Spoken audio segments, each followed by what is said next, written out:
Yeah, I think most of you know me, but just in case you don't, I'm Dr. Victoria Lemieux, and I co-lead the Blockchain at UBC Research and Education Cluster Center with my colleague Dr. Chen Feng and a number of my very talented colleagues across the university. And of course, some of you are in the blockchain graduate pathway, so welcome to you.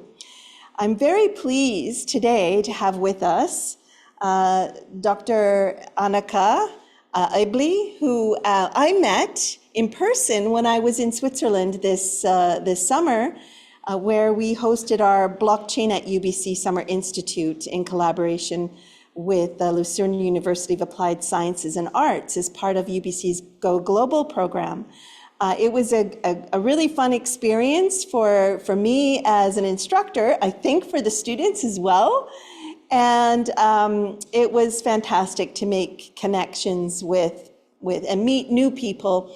And Annika was one of those people. And so I'm really excited about Annika's talk today because she is a postdoctoral social scientist and digital ethnographer in blockchain and crypto assets, an affiliate of the Persuasive Tech Lab at the University of Lausanne in Switzerland.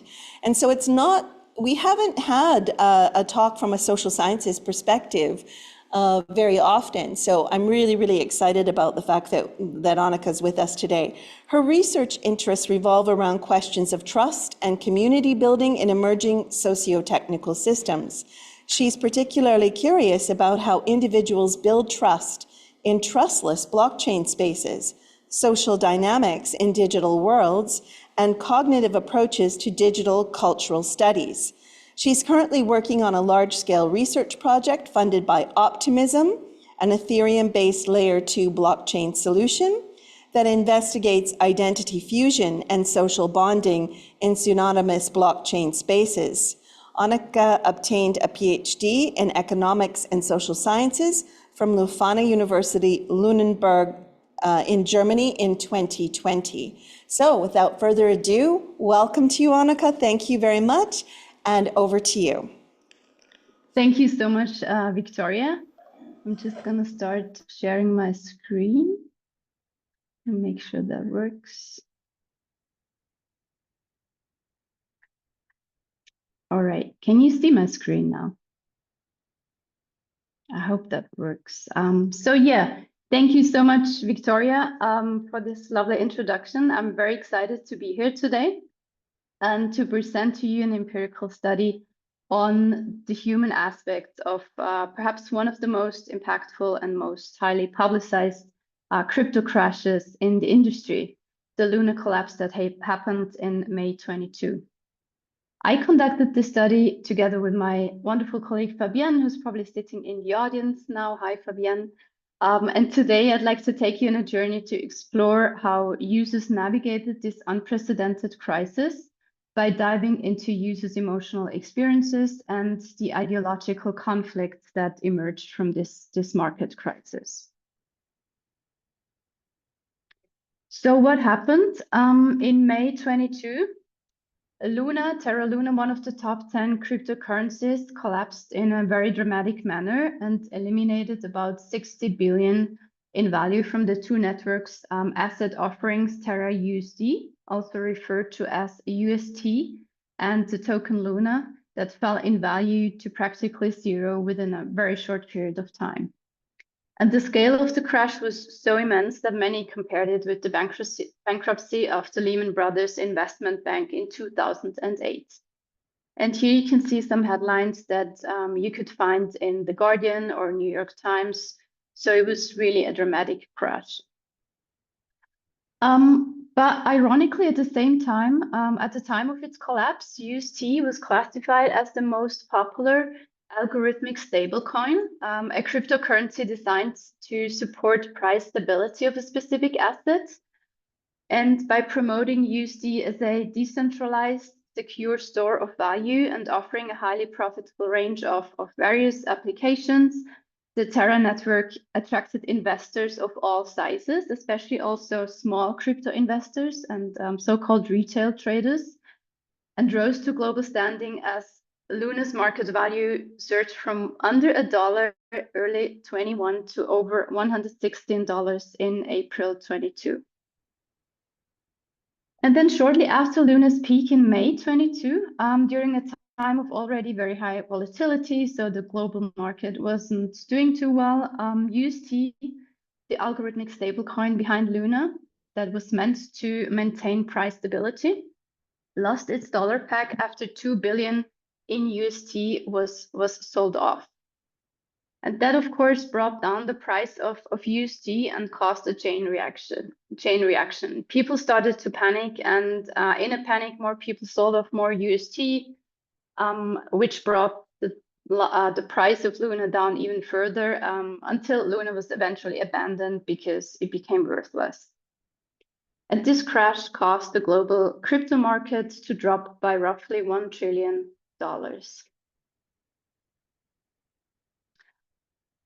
So now you might wonder, why is this worth to be studied? Because after all, it was a very tragic event, and it was a very traumatic experience for many people. And I guess many people lost a lot of money and lost even their life savings.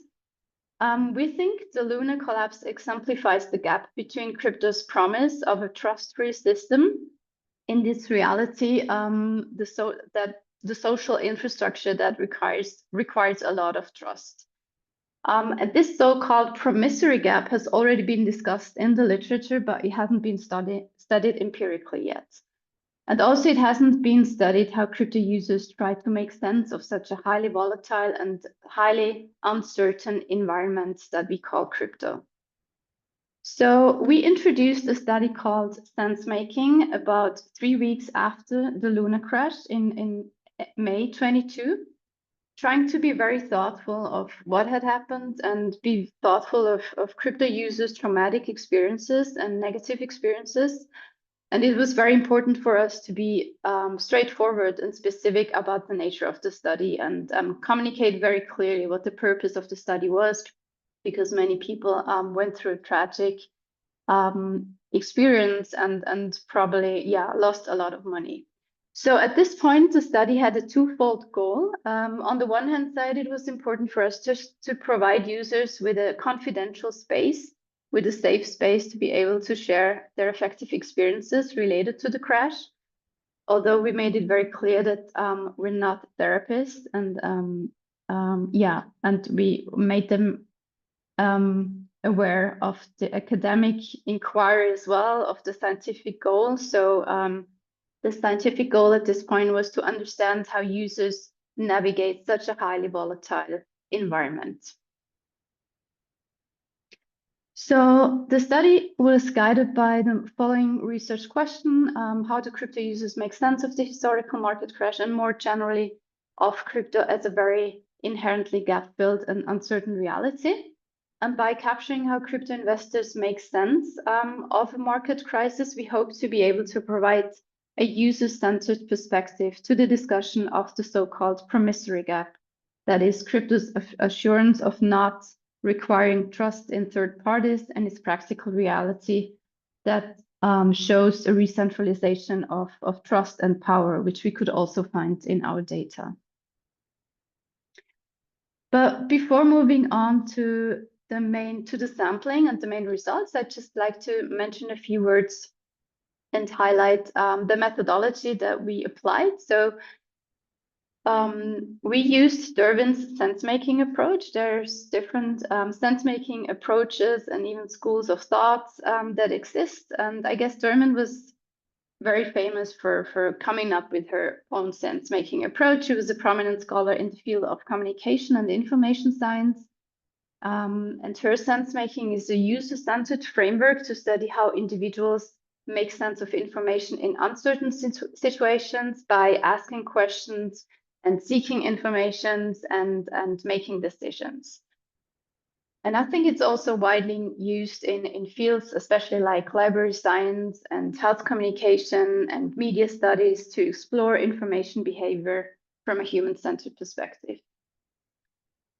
Compared to other schools and other approaches of sense-making, Dervin's approach is centered on the individuals active on individual's active meaning creation process. So it's really that people actively construct meaning based on their personal context rather than just passively consuming information. So it's a highly constructivist approach, and whereas Weick's sensemaking, which is also quite well known, I think, and widely applied, is much more focused on collective meaning construction and decision making, and for example, how groups and whole institutions interpret events, and particularly in moments of ambiguity and crisis.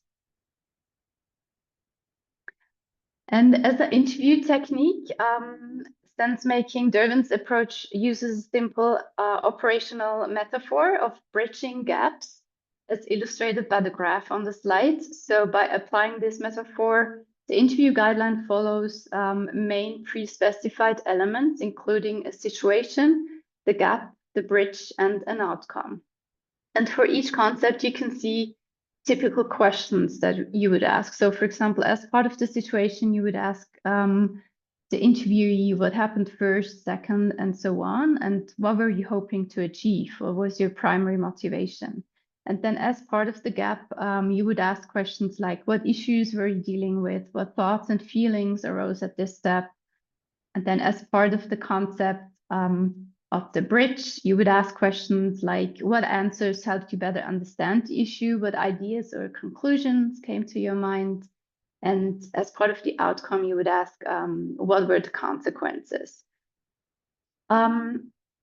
So the main part and the core elements of the sense making are really the gap and the bridge. And this person that pictured as metaphorically constructing and crossing a bridge represents the way humans are naturally required to overcome gaps in an always evolving reality. So gaps could therefore not just emerge between differences in understanding amongst individuals, but also within the same individual at different times, because, for example, you might interpret the exact same event differently according to your context or the time that you're currently in.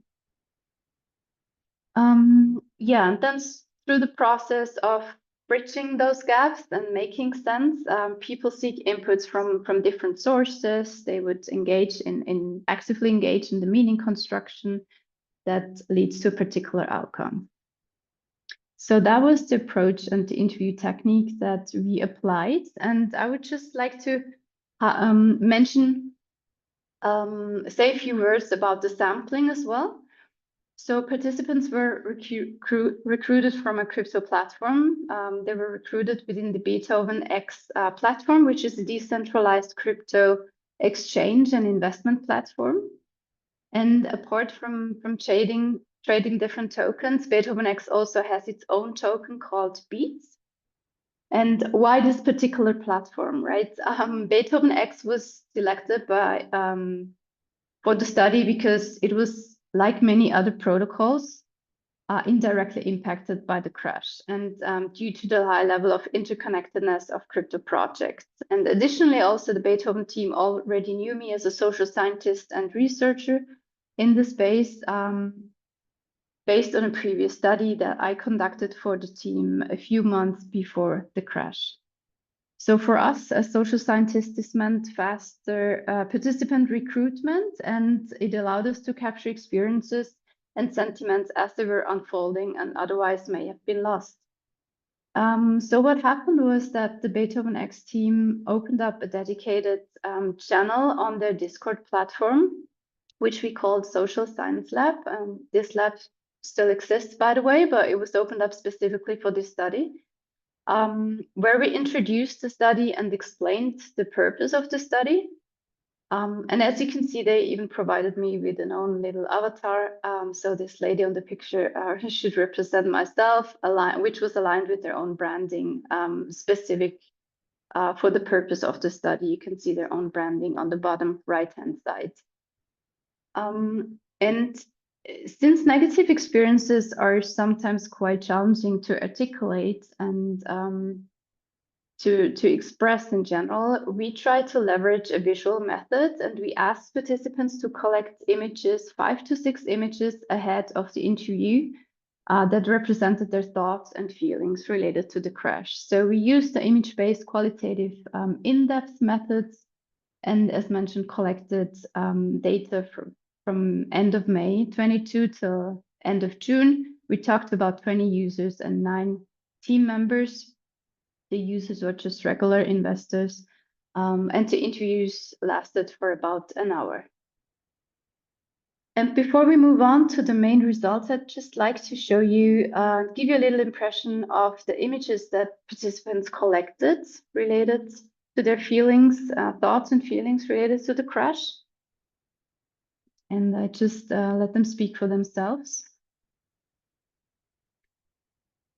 So interesting here was that several images were collected by several participants. So the exact same image was collected by several interviewees independently, which clearly shows some commonalities in the interpretation of the event and also of the experiences that participants went through.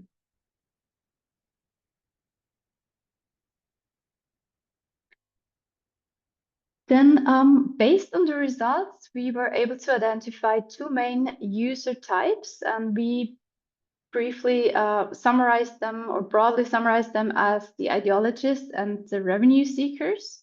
And I'm sure you could probably even establish further subtypes among those, within those groups, but ideologists and revenue seekers pretty much summarized quite well what we found in the data.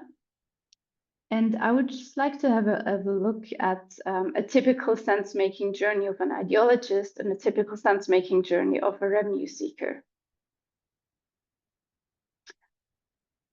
So this narrative here is representative for an ideologist who struggled a lot with an identity crisis related to the space and the entire crypto ecosystem, but also related to himself.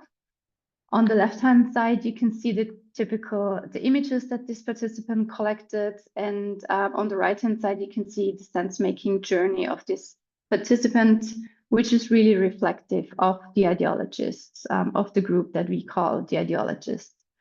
So in this particular case, this person realized that crypto was driven a lot, or is driven a lot, by self-interest, which is particularly visible amongst big players as well, and which was also highlighted by the Luna crash. And you can see that as part of the situation where he would say things like, there's a lot of self-interest, everybody dumping on everybody else, and there's not too many innovations happening in crypto. And this whole event kind of made him question the value of crypto, the entire ecosystem, realizing that there's so much beyond his individual control. And he struggled a lot with doubts about the value of the space and whether the project founders could be trusted at all. And you can see that as part, I hope you can read that, as part of the gap.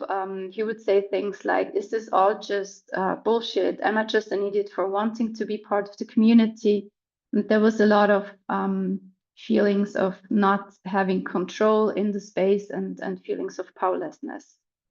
And to regain a sense of purpose, he re-engaged in the aspects of crypto that initially excited him and initially drew him into the space, like joining a community of like-minded people consisting of legal engineers and lawyers and Web3 developers.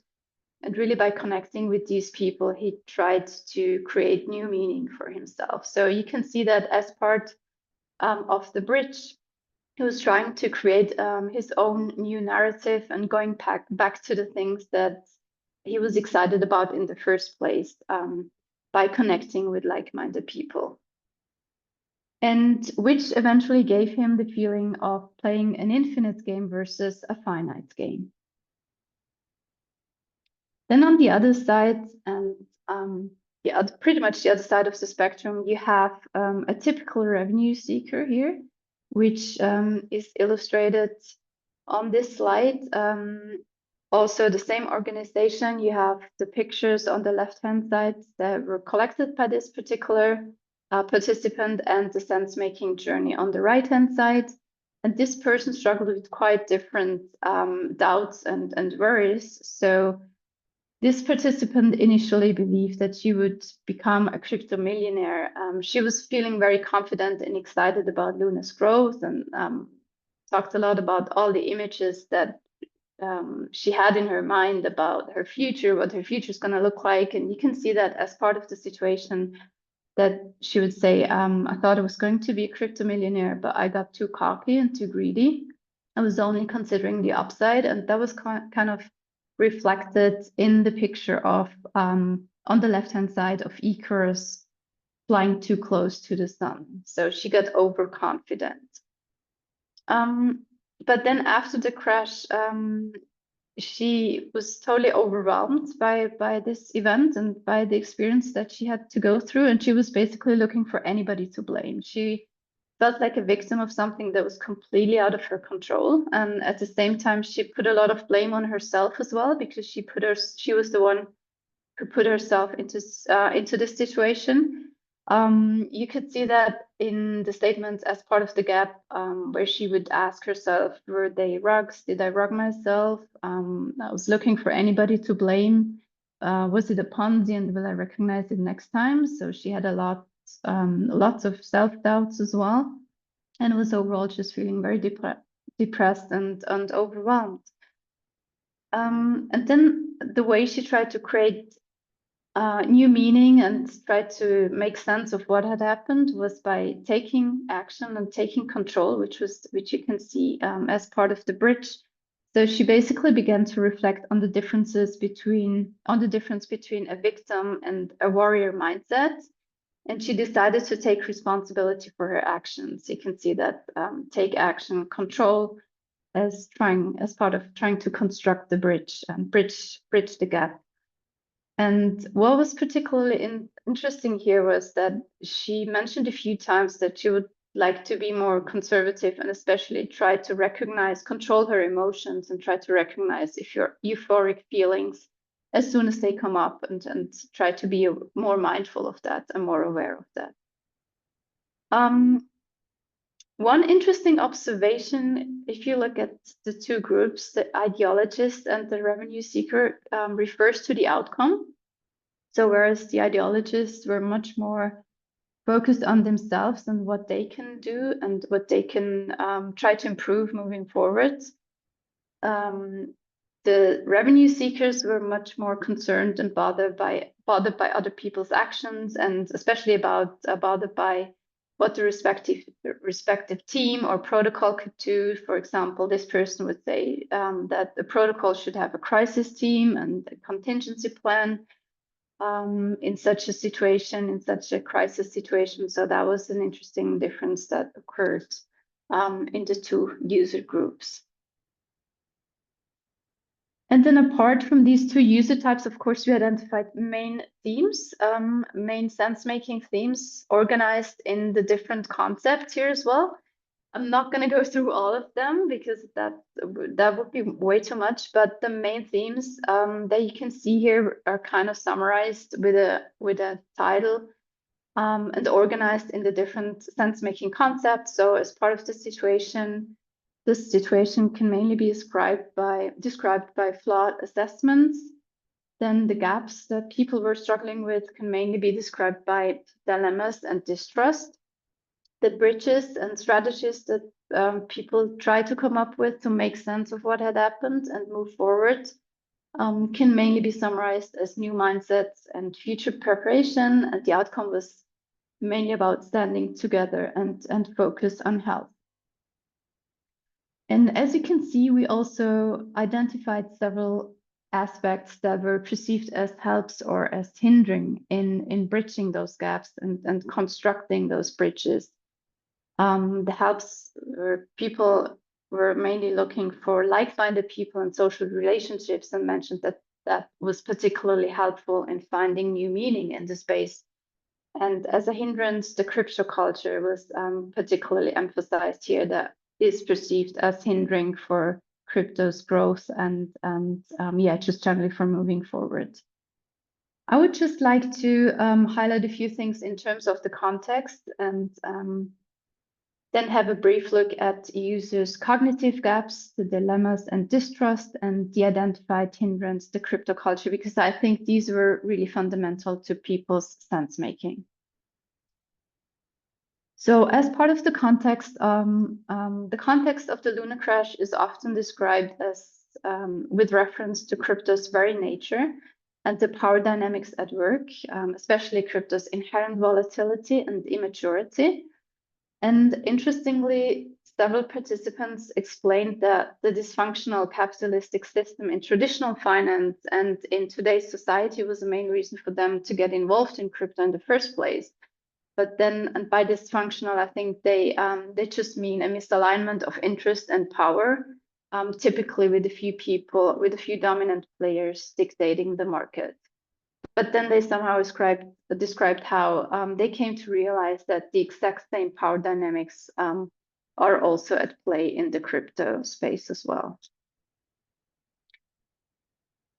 So the main theme, summarizing the gap, refers to, as mentioned, dilemmas and distrust.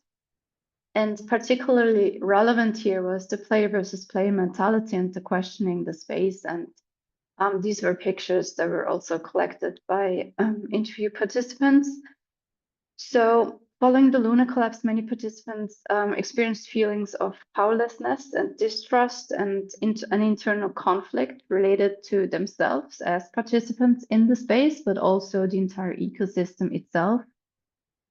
Distrust mainly emerged in two forms, mainly in self-doubt, but then also distrust in others, particularly the team members of the Luna project who were not heard in the crash, according to the participants, according to the interviewees, which of course then created a lot of suspicion around potential manipulation and whether it was a targeted attack or not.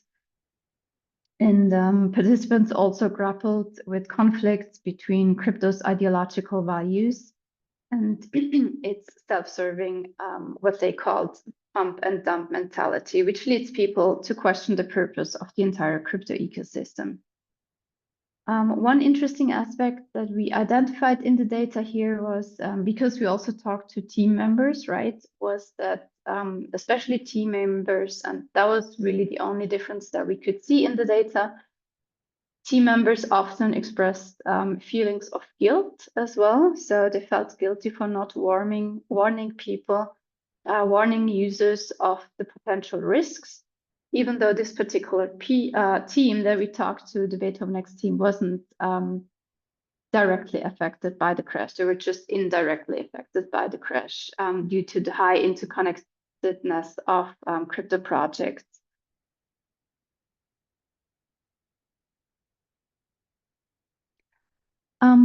Here we summarized a few quotes that are reflective for the player versus player mentality. So one person, for example, said, some teams and their community, they're like family, but on the blockchain, you can see that the team dumps on their community. And this person was also the person who collected this particular image that you can see here on the slide. Another person would say it's like the duck duck goose game in a bad way, though, because you want to be the first to get out. And then we have some typical quotes for questioning DeFi and questioning oneself as a participant in DeFi and crypto.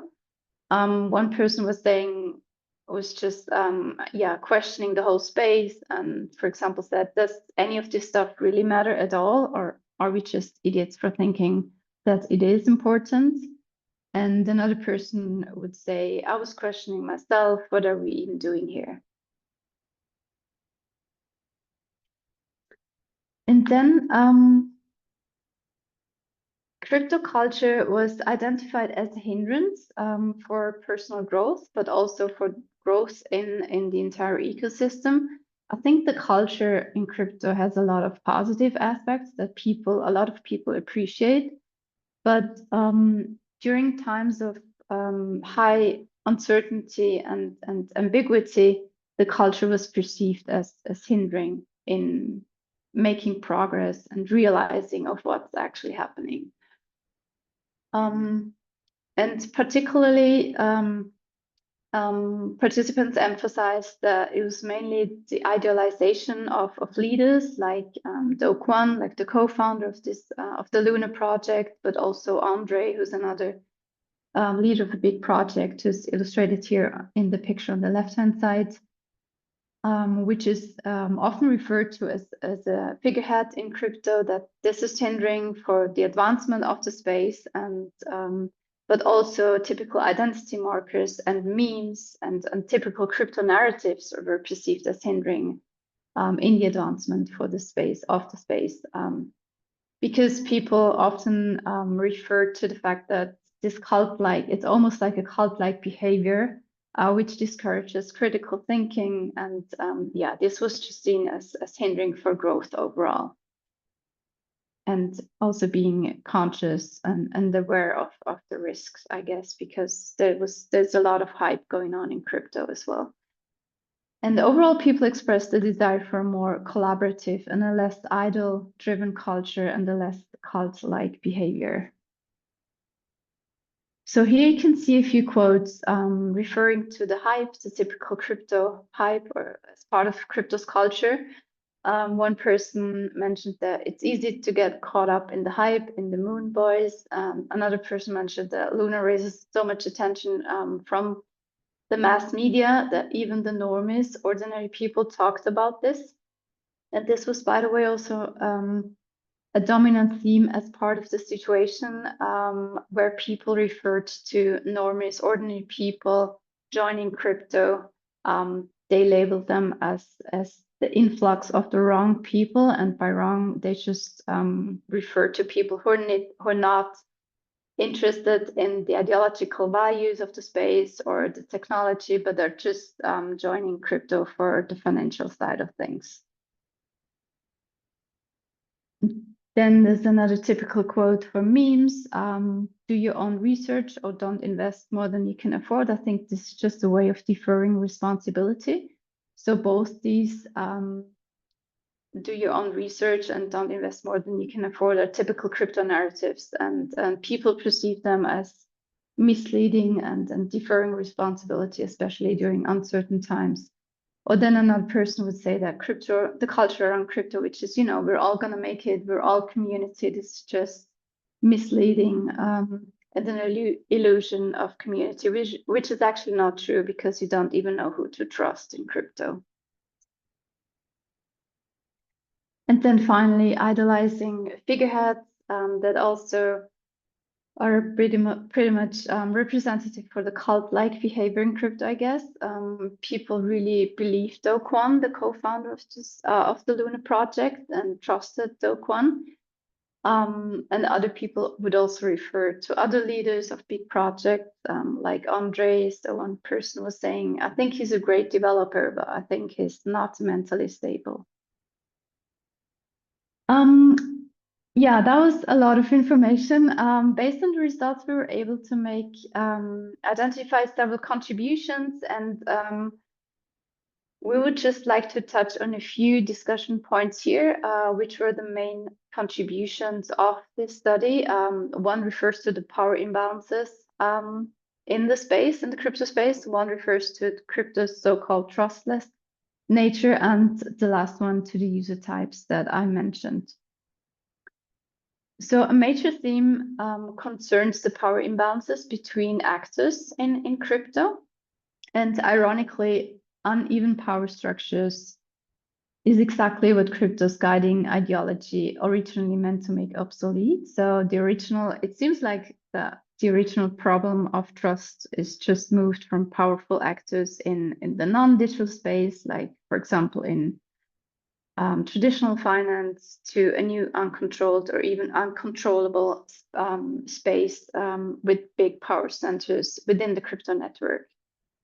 And in the case of Luna, this meant that despite Luna's public image as a decentralized and trust-free crypto network, in the moment of breakdown, the entire crypto community would turn to a single actor for a resolution of what had become an existential crisis. Do Kwon, the co-founder of Terra Luna, emerged as the focal point of trust. Which brings us to cryptos and blockchain's trustless nature. Although blockchain technology in itself may reduce the need for trust, it becomes clearly evident, and also based on the data became clearly evident, that new dynamics of trust in people rather than code are introduced in the social infrastructure within the community, within the crypto network. And interestingly, users, of course, try to restore a sense of control through connecting with like-minded people, and not necessarily by looking into the code. So connecting with like-minded people, by the way, also points to the compensatory control theory that says that meaningful social relationships provide us with a perceived sense of agency and perceived control, especially during uncertain times. And it helps us to re-establish meaning and create new meaning during uncertain times. And lastly, the two user types. So it was clear that based on the data, the primary motivational drivers for being and in the space and joining crypto determined people's sense making. So depending on the reason of why you joined and participate in crypto in the first place, pretty much defines of how you navigate the space and how you're going to make sense of the crypto space. So those, for example, who primarily participated for ideological reasons tended to reestablish meaning by reminding themselves of the fundamental appeal of crypto during the crisis and its potential positive impact on the world. Meanwhile, those who engaged for financial reasons seem to be more bothered by other persons and other people's behavior and also their personal behavior during the crisis, directing a lot of blame at others as much as themselves. And they were much more likely to explain the crash through other people's viciousness or greediness rather than a complex, interconnected situation. Which also points to incompatible values that were discussed in the literature already. Incompatible or almost like contrasting ideological values have already been discussed by Schwartz and Ledon Wirta, between the ideologists and the revenue seekers, or what is called the deal makers in the literature as well. So the ideological conflict is further amplified, I think, by crypto's incentive-based design that promotes self-interest over blockchains or crypto's core values of decentralization and fairness and personal freedom, which then perhaps brings us to the root problem that the limitations of crypto's economic design that incentivizes self-interested value maximization at the expense of the higher vision of the space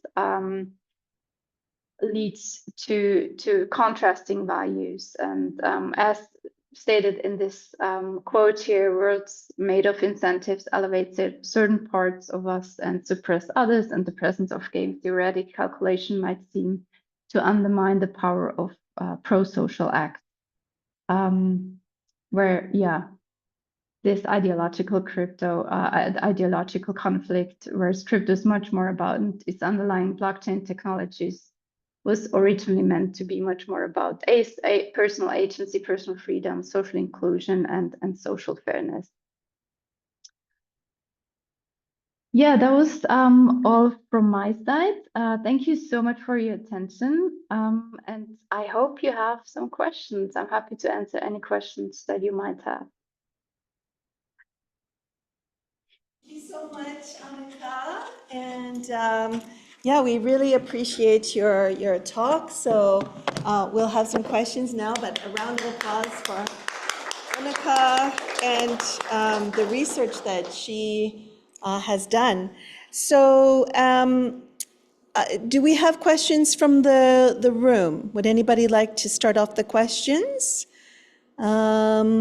Nobody's putting their hand up right away, so maybe I'll kick things off with some questions here. I'm just going to put rest my laptop here.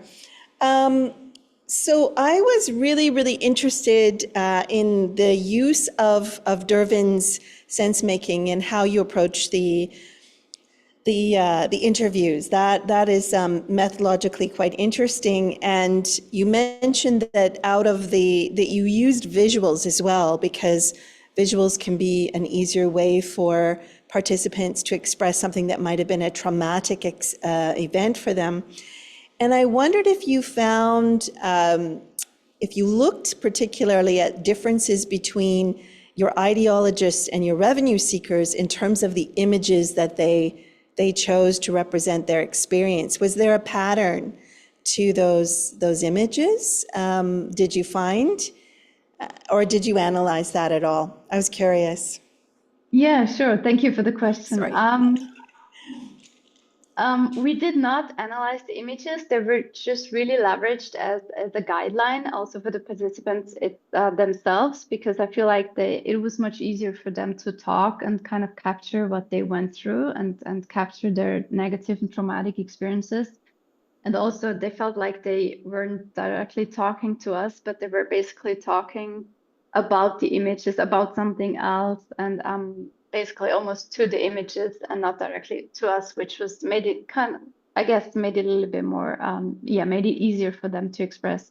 So we did not analyze the images, but we used them as like, it was almost like a guideline for the participants and as a reference point that they themselves could come back to explain things and explain their emotions, but that we, of course, also would ask questions.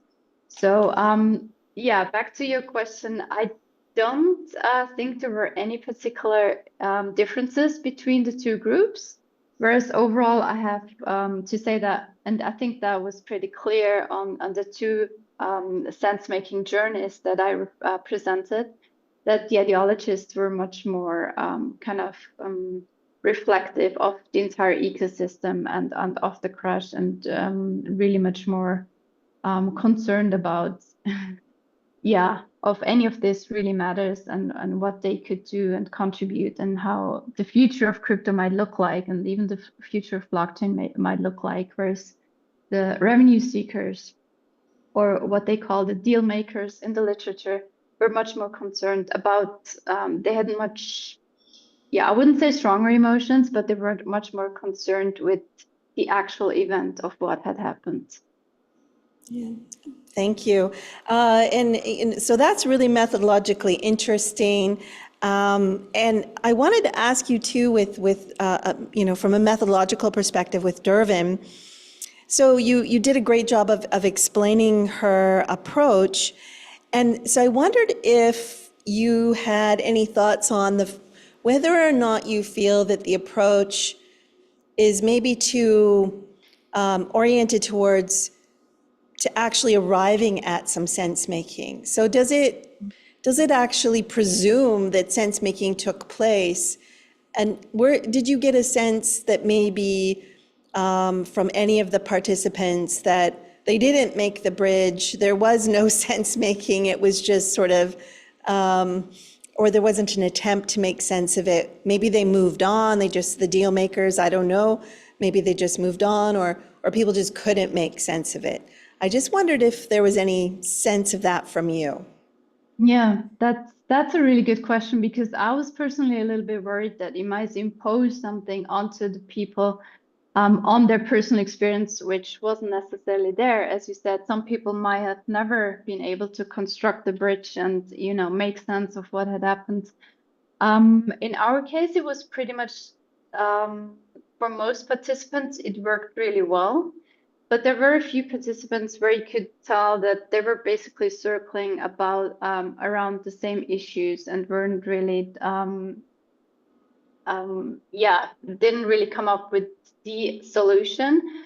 But I guess as the sense making is a very iterative process that happens in space and time, then even like trying to reflect on your questions and your gaps can at some point be helpful in bridging a gap and coming, even if that might not appear as the only solution or the solution, it might be part of the constructing and achieving a certain outcome and bridging the gap. And yeah, so but there were a few participants which we could see they were struggling a little bit and were kind of stuck in the gap. But for most, it really worked very well. Yeah. Yeah, yeah, interesting, interesting. So I'd like to open it up if there are any questions from the group. Don't be shy, you know? Yeah, go ahead. Oh, I need to pass the mic, sorry. Thank goodness for Stephen. Thank you. I was wondering if you had considered other info models other than sense making in the finding of this study, and or maybe perhaps if you were gung ho on sense making the whole time, what led you to choose that model other than other ones? Yeah, good question. Well, for me, it was pretty clear because at that time I was actually in the space just as a researcher, as an observant in the space, and it was pretty clear that sense making would probably make quite a lot of sense because there was so much confusion going on and so much misunderstanding and misinterpretation, and yeah, people just felt lost as well. So I was, and then that actually led me to look into the sense making because I hadn't applied that before. Initially, I was just thinking about conducting in-depth interviews with people without a necessary, without a predefined structure. But by looking into the literature, what it actually does and what kind of concepts it uses and applies, it just made a lot of sense to me to do that and apply Dervin's um, sense-making methodology specifically because it was focused on individuals' experiences. Whereas, for example, you could have also applied Wikes if you were going to do the sense making for whole protocols or whole teams. That would have been interesting as well. But yeah, this like just my observations related to the crash and what the discords looked like and how confused people were. That seemed to be the right approach for me for the purpose of this study.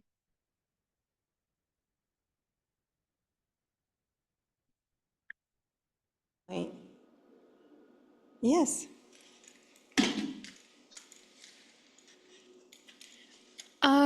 So I'm curious about how the community reacted to the uh, sort of presence of a team of scientists like coming in and asking to study them. Yeah. Yeah. Very good question. I initially was a little bit hesitant because, as mentioned, it was a very traumatic event and people had very traumatic experiences. And I didn't want to kind of, yeah, let's say misuse that and study that.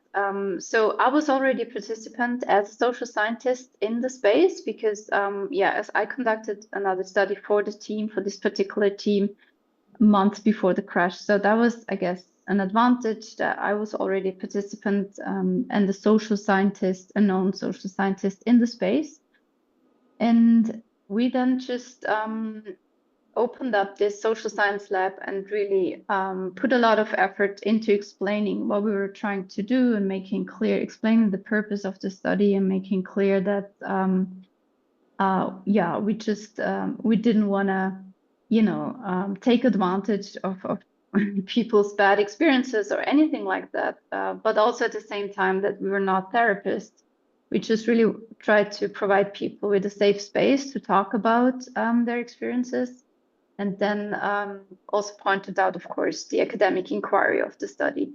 And we had so many responses. People were very keen to talk to us. And I actually had to stop at some point because we talked to about 28 people, but there would have been more people that were willing to talk to us. So there was a really high demand in, I guess, just sharing their experiences because and then also as maybe an interesting point was as a feedback from most participants was that they told me that it actually really helped them to talk about the event, just to talk about what they went through and kind of try to make sense for themselves of what they were experiencing. So I guess that was a positive about, just introducing the study and providing people with this opportunity of talking about it. Yeah.